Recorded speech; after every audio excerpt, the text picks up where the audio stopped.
So let's walk over into some open space because you don't need a whole football field. No. Right? You don't need to rent out the whole park, or No. you don't have to have a multi-thousand square foot facility, No. right? It can be done very simply. Yeah, you right? need the 10 by 10 space or Yeah. 5 by 5 I mean, what does a baby need when they start to learn how to crawl? At 6 Exactly. months, they're no longer laying on the couch. They start to roll off, and then boom, they start moving around a little bit. So let's get into the crawling. Let's get into the big toe. So I think where I want to start with some of this stuff is, yes, the big toe, but we'll start with, more importantly, the foot. So something that I do with a lot of my athletes, and I'm not saying when you do this at practice, but this is something that you can do on your own, right? So if you're just sitting at home or doing your workout on your own, this is something that I encourage everyone to do. First of all, take your shoes off and, just kind of let your feet kind of feel the ground. I think that's a very important part. Now that's weird already because people don't do that. Yeah, they don't take their shoes off. Yeah, and it's like, hey, I'm a 70s kid, so it's like that's how we grew up. What does the ground feel like? What am I standing on, right? Am I standing on turf? Am I standing on concrete? Am I standing on rubber? Am I standing on carpet, right? Just feel your environment. Feel your environment. Like we're always saying, be aware of your environment, right? Be aware, and that's more from a visual standpoint, right? I want you to be aware of your environment from your feet. I want you to feel it, right? Well, we also talk about proprioceptors. So in rehab, when you've got someone that's been out of commission for a while, they have to get moving again, in a car accident, back in the parallel bars, just moving on the feet, like rolling on the feet and feeling everything on the bottoms of your feet, right? Which a lot of people, they don't understand that. So that's my first kind of encouragement, is take your shoes off and just let your feet experience the ground. And then we can get a little bit more in depth with that, right? So now, hey, let's put our right foot forward and load into that right foot. Let's really push into that right foot. Now, think about it, and where do you feel your pressures, right? Do you feel it more towards the toes, the midfoot, the ball of the foot, the heel, right? Forward, backwards, where do you feel it, right? Push the knee forward, put your weight there. Now, write that down, do whatever it is, Okay, now, same thing. Now think left to right, right? Think side to side. Do you feel pressure more towards the outside of the foot? Do you feel pressure more to the inside of the foot, or do you feel it right in the middle? Write that down. Explore. Being able to just load into that foot and feeling that foot, right? A lot of people just don't understand that part, right? So I think that's a huge thing to just learn. Okay, hey, now if I feel pressure on the outside of my foot, okay, why do I feel that way? Now you look up into the pelvis and things like that, but you'll probably need some type of specialist to help you out with that. But just understanding your foot pressures can help you out immensely. The other thing that I think is, when you're sitting watching TV, sit on the ground and then take your foot and twist it, pull on it, crank it, pull on your toes, put your fingers between your toes, right? Just get your foot to move. Like I said, if one of those joints isn't moving or sliding or gliding properly in the foot, that can cause ankle problems, knee problems, hip problems, low back problems, all the way up the chain. So you're doing a couple things there. The therapeutic term is you're mobilizing, right? So you've got all these bones. So humor yourselves and just take a look at the skeleton, Google the skeleton, take a look at all the bones in the foot. But by moving your foot around, you're mobilizing, you're creating space, right? So you've got 2 rows of 4 bones in your wrist. So just moving the foot around, but also fascia. Right, the fascia, that's the connective tissue that wraps everything around. So you're moving it, right? You're like kneading the dough, because if you don't knead that dough, it's going to get stuck. And the other, like I was with that, there's an approach called the joint by joint approach, which I don't know if you're familiar with, but the body works in a stable, mobile fashion all the way up the chain, right? Your foot should be a stable foot, right? So you want to have a stable foot. Yes, it should be able to move, but when you're running, when you're doing these things, you want it to be stable. You don't want it to be unstable. You don't want your foot to move too much. For example, like if you were just standing on one foot, right? The stability of it, right? So you're creating that supination, creating that arch in your foot, right? We don't want that foot to just cave in, because then that's going to cause problems. So if you're going from the ground up, you have a stable foot. Your ankle should be mobile. Then your knee should be stable. We don't want our knee to be moving like our ankle or our shoulder, right? Our knee is purely flexion extension. It has a little bit of rotation in it, but very minimal, right? We don't want our knee to rotate very much. Then your hip, again, is mobile, right? We should be able to bring our hip up and around. Then my low back is pretty stable. And then as I move up to my upper back, my thoracic spine, it's mobile. Right? And then all the way down into the out wrist, your fingertips when you're throwing, whatever it is. So all those things. So you work in that fashion all the way up the body, right? So now you take a foot that is just very tight or something like that doesn't move properly.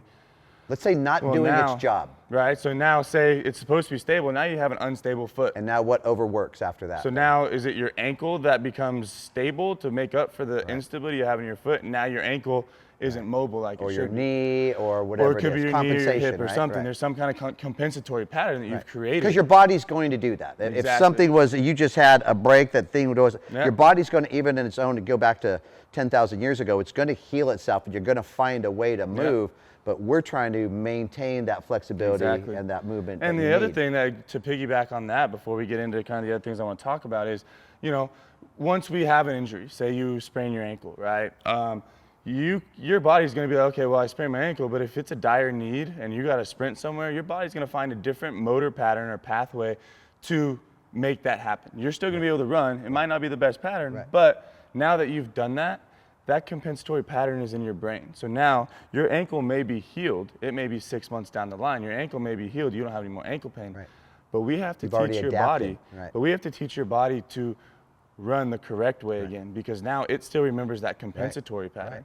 And how it's protecting itself. Exactly. Right. So we have to teach the body, get the muscles firing in the right sequence, in the right order, and in the right fashion, to run with the most efficient pattern. So when we're incorporating new movements, we're creating what we call motor patterns, which the common term for everyone is muscle memory, right? And so if you've done something, let's say 700,000 times a certain way, it doesn't take 700,000 new repetitions to replace it.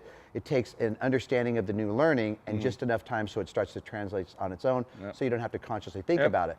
It's the consciously thinking about it that can be tricky for people, which is why breaking it down is really important. So you understand what it is that you're going for as a coach, or if you're putting yourself through this stuff. So even just, you know, moving on the foot, feeling where your weight is, right? We do that in batting. We do that in batting where is the stance 50-50? Is the stance 60-40 on the back? Sometimes we start our stance a little forward and then we weight shift back. So just having an idea where your body weight is, and especially when it comes down to just the bottom of your foot. So let's get into some, you know, like I'm really intrigued by the crawl. And so just when you talk about those basic things that we're doing and 4 points on the ground and moving around and staying, because I thought that was a really intriguing part of our conversation last week. So with our warm-ups here at DA, we and even in our weight room programs, we do a lot of crawling work. We do a lot of work on the ground. And I think crawling is probably something that is a foundational movement, a developmental movement, right? That we should all learn how to do, and we should all do well, but we should do it in a lot of different ways. And with our crawling patterns, right? So just as simple as when we're here, right? If you look at me from the side, right? What are my toes doing? Right? They're bent. I'm getting a little bit more flexion through my big toe, which we talked about earlier. A lot of people don't understand what that feels like. So this is a good way that we can kind of get people to understand that without even telling them they're even doing it, right? And then from just a whole body standpoint, it's going to be a little bit of locomotion. You're going to be getting some anti-rotation work through your core. You're going to be getting a lot of shoulder stability work here. You're going to be getting a lot of things from a crawling pattern that people don't even understand, but they think they're just crawling, right? So I like to have people start by just getting on all fours, and then let's just hold. Let's just bring our knees off the ground and we'll hold this position, right? Maybe someone can come up and we can get a little bit of push, we can get a little bit of perturbation, make our core work a little bit harder. And then from there, we can just progress that by now. Let's just take one limb off, right? We can take this, we can take this, we can take this, and maybe we go in a little bit of like a clockwork pattern, you know, counterclockwise, clockwise. And just understand, when I take my right arm off the floor, what happens? Do I have a major hip shift? Things like that. These are all assessment tools within the exercise. And I think these are drills that your players you explore with, keep them short duration, but then once you start to understand, and I don't want to get ahead of it, but once you understand how that factors into like your start on your push when you're sprinting, and so why? And I'm thinking for even coaches to try this yourselves, right? So as we get older and along in our years, just get down on the ground and just, you know, the way Stratton's toe was bending. So when's the last time that we really bent our toes like that? It feels good just be doing it like this. And then, you know, we're not crawling to sprint and to get to first base. Well, some of you are playing slow pitch and things like that, but I'm trying to think of when When do some of our softball dads crawl? Sometimes it's to find your hotel room on like the Colorado trip, and after you've been out with some of the parents or something like that. So I'm going to be keeping my eyes open in the hotel rooms or something like that. But we call that practical application, right? There's a place. When do you crawl? That's what I want to know. But if you realize that with your players, they're not going to be like, well, wow, thanks, coach. You're teaching me how to crawl. No, it's like, look what's happening. Explore. You don't have to spend a ton of time with it, right? Keep them engaged for a short duration, but then translate, right? Show them how this is important when they start to get push off the rubber for a pitcher or sprinting off the base. And like I said, there's a plethora of different crawling patterns, right? We don't have to just stay forward, backwards. We can go lateral. We can flip over into like what we call the crab position, which now you may not get big toe flexion here, but you're still going to be getting some glute activation, some shoulder mobility, things like that. And you're just getting in a different position. We can crawl from very different positions. We can go lateral, we can go diagonal, we can flip around, we can do a lot of different things from that position. And in my opinion, it's a great full body warm up for any athletic endeavor, whether it's before a game, before practice, even before just hitting or fielding or whatever. One, your body temperature is going to rise, right? Two, you're going to be getting a lot of core activation. You're going to be getting that big toe flexion, which then, like you said, or like we're getting into now, how does that relate to sprinting, right? So now we were like this, right, for 5 minutes, right, just exploring. Now that big toe is ready to move, right? When we sprint, what happens? Now, my heel should come off the ground and my knees should drop towards the floor on that first step, right? But if my toe doesn't bend, can my heel come off the floor? Not really. I can only go so far. My knee can't drop towards the floor. The more that knee drops and we get that shin angle change, boom, the better my next step is going to be. I'm going to create a better impulse on that second step. Gosh, Strat, that makes me think about how important the shoe is, right? Some of our clubs, you know, they have a sponsorship or this or that, but it's so important that you wear a shoe that you can feel your foot that bend allows and your it doesn't foot to start bend. to move like this, but it is moving the way it needs to. Because then so breaking in those shoes is important. Because if that toe, that big toe joint is locked into place and you can't, you know, even a good assessment is, can you lift your toes off the ground? Right. Do you have 60 degrees of big toe flexion? That's kind of God, that makes me nervous right there. Hold on. Luke, you got that? Let's see. Yeah, see? He can good, do it. people. I'm not ready for the home. All right. The arch should increase in height there, and you should be able to lift the toes. That's a good assessment you can do for yourself. Right. That's my one demo. That's it. I'm going to stop right there. So, pull my chips off the table. So now we've got that, right? And if that big toe doesn't move, like I said, then we're moving just from the point of the toe. We don't want that. Which you're losing your push. Move, boom. Right. Because now my big toe and my glute are connected. Boom. If I push through my big toe, I feel my glute, which we want to run with what? Our glutes, right? We want to push ourselves forward in acceleration. Right. So if that big toe doesn't work properly and we can't get through the inside edge of that foot, we're going to be losing acceleration on our sprint. So let's think of softball, right? So the obvious one is maybe getting off the base, right? Getting ready to sprint from base to base, so getting that bend. But also, you know, and I'll take my slide off, but even when we hit, what's happening to that back foot, right? When a pitcher comes off the rubber, right? What's happening with that back foot? Is it bending? Are you getting that bend? So it really translates to some really important aspects of our game. That's kind of the most important part. And I mean, not only softball, but that's in any sport. Every sport sprints in some way or another. So we've got to understand that big toe has to be able to bend and flex and move, along with the foot has to be able to do the same thing. So, you know, simple drills like that, right? You can just take your toes and find a fence or something to hold on to. And something that I like to have kids do is just get down into here and then let's just drop the knees. Boom. Along with crawling, just something that I call a squat rocker is here. And we're just letting the toes bend, just nice and easy. We have some stability here. Not all of our body weight is on my toes. Now, you know, once we get better at it, then we can, you know, get a little bit off and put a little bit more weight onto those toes. Yeah, but then there was times when catchers were inverting this way, right? Oh yeah, that's how I caught. They're sitting on the inside. This was the old Bob Boone stuff, right? Yeah, I mean, being able to hold that posture. I mean, when I caught like this. Yeah, and so what does that do? Especially back in the old days, it allows you to catch the low pitches a little bit better. You're receiving the low ball a little bit. But this stability position for catchers is really, really important. You'd be amazed at how many catchers just can't sit in a squat. they can't sit in their crouch, right? So what does that take? So just watching you do that, that might be in just, again, we're talking 20, 30 seconds for just a catcher to be able to make sure that they're moving, bend those toes a little bit, right? Because and I mean, I think of the amount of time that catchers spend catching. Yeah. It's really kind of a thankless position, yeah. right? But really important. So, Strat, can we finish with maybe an exercise with the band? So something very, very basic that someone can do, right? Bands are very inexpensive.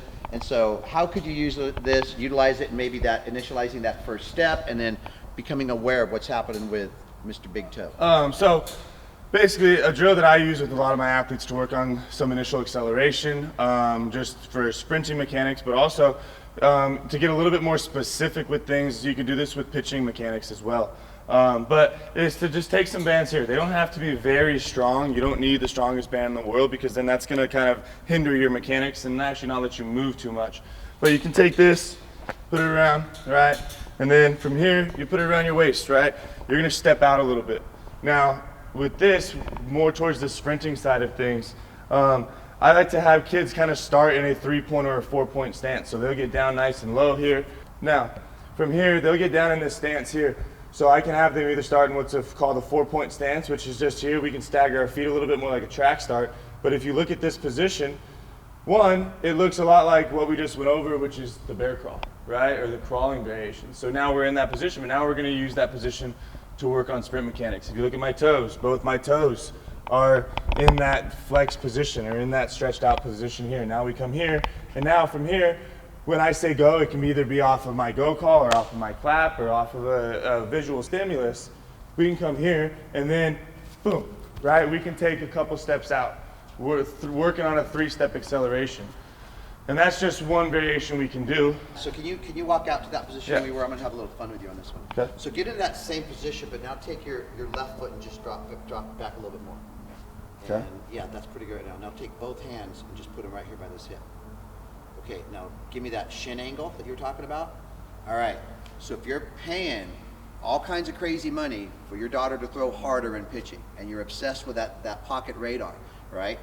You notice this in every single pitcher that's throwing hard, is this angle. This is where it starts. And one of the things that I'm really looking at, and we're observing with our range program over here, is that start. So many pitchers rush through that and they're not getting that shin angle. I had you drop your foot back because at our level now, you can actually bring the foot back to get a little more of that rocky motion, get a little more of that push. But that angle, that foot coming up, you just don't see it. You don't see it in enough pitchers. So when you mentioned the word pitching, specifically for us, that's a really big target market, because there's a lot of pitchers that don't feel value, right? And they're trying to throw harder, but they're not throwing smarter. And so therefore they're not throwing harder. They're just investing in the concept, but they're not getting in. And bottom line is too, even with running, right? You can make someone a little faster and make them more efficient and get them stronger, but it is what it is. It's really taking you to your own personal maximum, whatever that is. Well, and everyone's going to move a little bit differently. So, some of these drills may work for someone and not for another person, but it's taking the mechanics of that individual and maximizing those mechanics, right? Everyone's not going to look the same. Everyone's not going to have the same exact arm swings, but it's, like I was reading in another book the other day. It was the guy that coached Chris Johnson when he ran the fastest 40 in the NFL Combine. And it's like, hey, yeah, his form wasn't the best. We did some technical things, we worked on some things, but what did he do when he ran that 40? He went back to his old ways, his flawed running pattern, right? Which he, at that time, had the fastest 40 in the NFL Combine. Was it really flawed? He was doing something right. He was doing something right? So yes, it's important to work on some of these technical things, but at the same time, we have to keep it within the framework of that individual. And so allow your players some room for either failure or imperfection, right? Because that's just the way it is, right? And just the final thing to kind of go off of this is, I understand that pitchers don't sprint in their sport, right? I understand that's obviously something, but either does a wrestler, either does anything like that. But you watch a wrestler, they got to get low and have that same shin angle, right? So it's not necessarily the sprint that I'm trying to get them better at.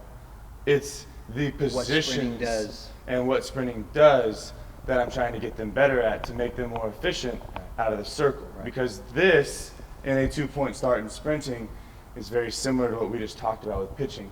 we get more efficient at pushing in that horizontal direction here, we are now going to get a little bit more efficient there, right? Because those positions are very similar. They're not exact, but they're very similar, and the firing patterns are very similar, right? I'm not trying to mimic anything in the weight room that we do in sport, because it doesn't work like that. We get specific with things, but that is its own thing, this is its own thing. Right. We use this as a means to get better at that. We don't use this as a means to emulate exactly what we do in our sport. Stratton, that is great. That's a lot of stuff that we talked about. So if you're still with us and you've watched this thing up to this point, and you've invested your time in this, you listen that the knowledge is there. And plus, when he's talking about the books that he's reading, hey, then we don't have to read the books. We're getting the best part of the books like from Stratton, right? And so if you're still here and you're with us, I appreciate that. We appreciate that, because here's what we feel good about. You're going to get better. Right? That's what these conversations are about. It's not just capturing the story, not just talking about the type of people that they are here at DA, but it's that we want you to help yourselves. And so it might be one or two things from this conversation that are going to help you understand things a little bit more. Remember, you as a coach, just because you have the knowledge doesn't make you a teacher. It's how you impart knowledge. It's the experience that you create. It's the fun. It's the environment. It's the duration, right? It's the lack of emotion of frustration because someone's not doing something right, because we don't realize when we get in that pocket, but then again, what we're doing is we're creating a negative experience. And nobody really wants to stay attached to a negative experience. I would imagine, and your ultimate goal is to get players to want to come back to your practice, that they get in the car and they say, I can't wait to go back. And every time I watch kids come back into this arena here, it looks like they want to come back. So we want to help you run a more athletic, professional program. So when somebody looks at what we're doing, they respect it from a professional standpoint, and it's not just a noble cause because we're helping kids. So Strat, really, really appreciate it. I think the last thing that I want to tell you guys, don't hurt my hands, Strat. I wasn't ready for that. Is that the big thing that I want to say, that because this is the time for, I think, everything that we talk about. The thing that I love most about these guys over here at DA, they care, and they're good people.